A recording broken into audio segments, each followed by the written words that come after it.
Hello everyone!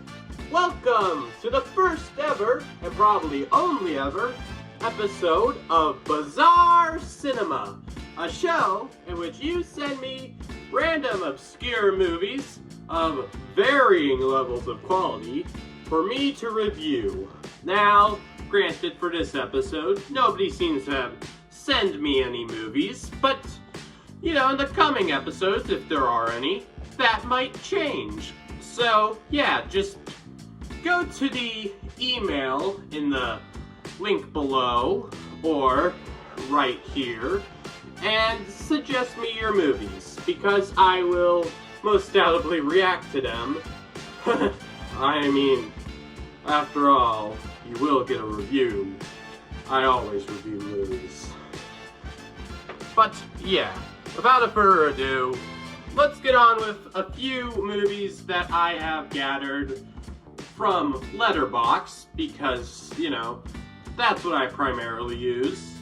And, well, I can't say these are a particularly good quality, but I could certainly say they will make for some pretty interesting reviews.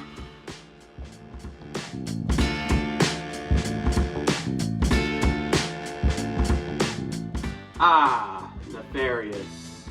My old nemesis.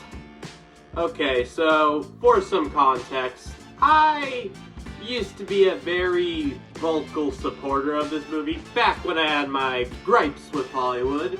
I still do. But they're a lot more, shall I say, more well-informed and less cringe. But, yeah, Nefarious was a movie I was promoting to hell and back on Facebook, which, just saying about that is pretty cringe. But, yeah. And then I actually watched the movie. Well, it was the worst film I've ever seen. Well, that's a bit of an overreaction. It was the worst horror movie I've ever seen. That seems a bit more fair, because Nefarious, in many ways, is a horror movie in which the main horror is, if you don't believe in the Bible, you go to hell. That's it. That's the horror. You go to hell. That's the horror, people. It gets even more pathetic once you realize they could have had a pretty interesting movie. I mean, the concept of a serial killer being possessed by a demon and a guy who is basically now having to come to terms with the fact that he's killed, free people. And keep in mind, that's not the serial killer. The serial killer's killed, I don't remember. But basically, yeah, that sounds like an interesting film on paper, but they don't really play into its strengths. There was only one scene in the movie that was scary. And that scene was at the beginning, in which a guy was, tidying up his office, and then, he walks out of frame, and then he falls off the building. You can see him falling out the window, and he dies. That's the horrifying scene. That's the only scary scene in the movie. Yeah. The rest of the scenes are just, if you do this, you go to hell. That's it. Nefarious, you were a shit film. Do better next time. Oh, it's also getting a sequel, which I'm not reviewing unless someone suggests it. It also has books, but I'm not a, book reviewer, so I'm staying in my lane. Yeah. But anyways, on to our next movie to review.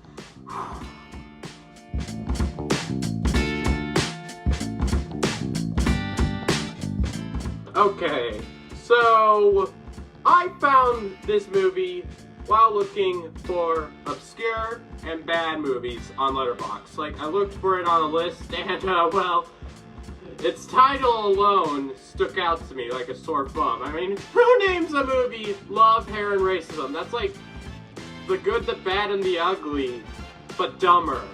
But, yeah. And, well, the plot of it is it's just batshit insane. So basically, we have a black girl named Karen. Yes, that is her real name. They named her that in the movie. I don't know whether this was before that word became what it means now. Like, this was released in 2020, so I don't know when we made Karen the douchebag word name thing, I don't know. But yeah, that's her name. And she hates being a black girl. Yeah. She hates being black. It's a pretty insane movie. Like, I could get into more details. Like, for one, it opens up with the most weirdest way to open up a film. Like, no joke, it opens up with her about to hit a man like this. And let me tell you, that was a weird way to open a film. Like, yeah, it gets explained later on, but still. Why would you open a film with a still frame of that? Then it like gets into her life after that, which frankly just feels more juxtapositioning than that. But like, that's not even the end of it. Oh no, because I think this movie was trying to be anti-discriminatory. Like, it was supposed to be, it's okay to be black and whatnot. But it made me think this movie was like, we need to bring back segregation. Yeah, that's how it made me feel. Like, no joke, it was like, look at all these communities. They're full of white people. We don't belong in them. Yeah, that's a pretty interesting take for an African-American movie to have, you know? But of course, I could go on, like, there was audio issues, editing issues, like the cinematography. It felt like if an amateur film production was, you know, given the Hallmark treatment and they decided to tackle something like racism. It's literally that. It's just stupid. But yeah, it's a bad film, audio problems, it's very grainy. And it's not even a film choice, I think. Like, Tangerine did that good, but I don't think this film, it was intentional. And the audio's also grainy. It was a bad film. I did not like this. And, worst yet, I'm still confused why they named her Karen. Either this was some sick joke by fate, or the writers just had poor hindsight. But yeah. Anyways, on to the next film. This one was just shit.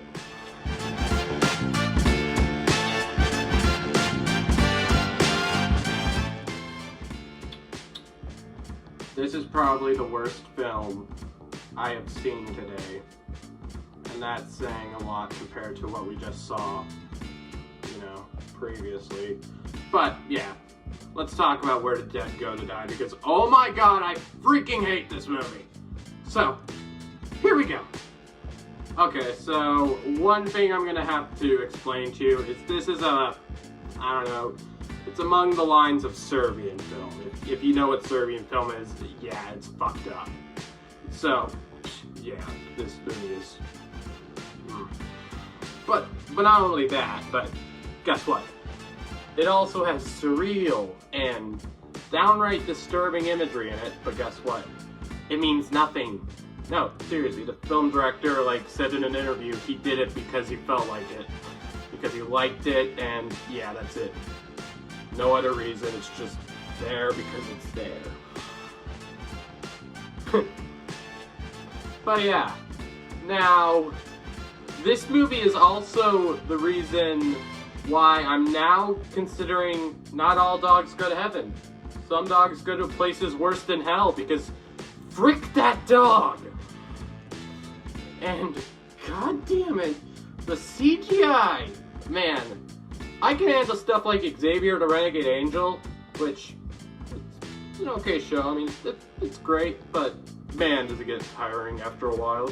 But this shit is exhausting, man. I couldn't watch it anymore. Honestly, I don't even want to talk about it anymore. Let's just get on to the final review of this episode or something. I don't know.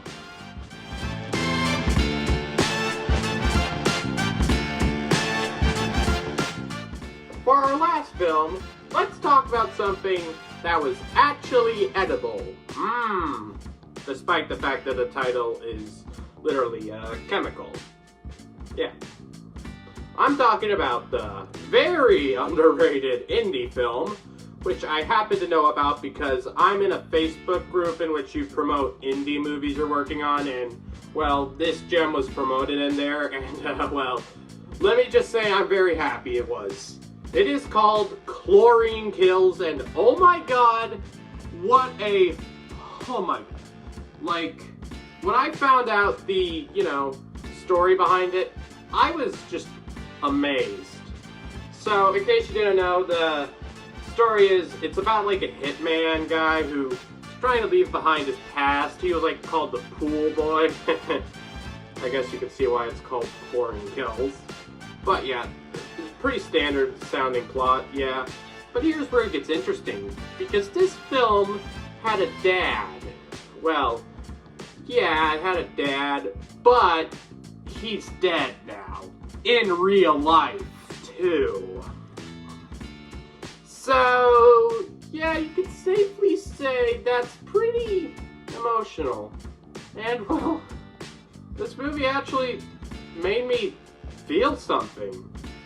Something I've been not really feeling from most modern movies, because apparently they seem to shy away from human emotions in favor of marketability. Boo. But yeah, just seeing the dad scenes of him talking with his son, I was just heartwarmed and kind of sad, but in a happy way. He's gone, but he's not forgotten. And hopefully this review, and maybe this series, which if I continue it, may, shine light on more obscure, sometimes good movies, like Chlorine Kills. There's even more chlorine movies in the, like a trilogy. Well, there's more than just one, but you get the point. So yeah, anyways, that's all I have time for today. I know I had fun, certainly with this one, not with the others, but yeah. Until next time, see ya! Film Camp Film.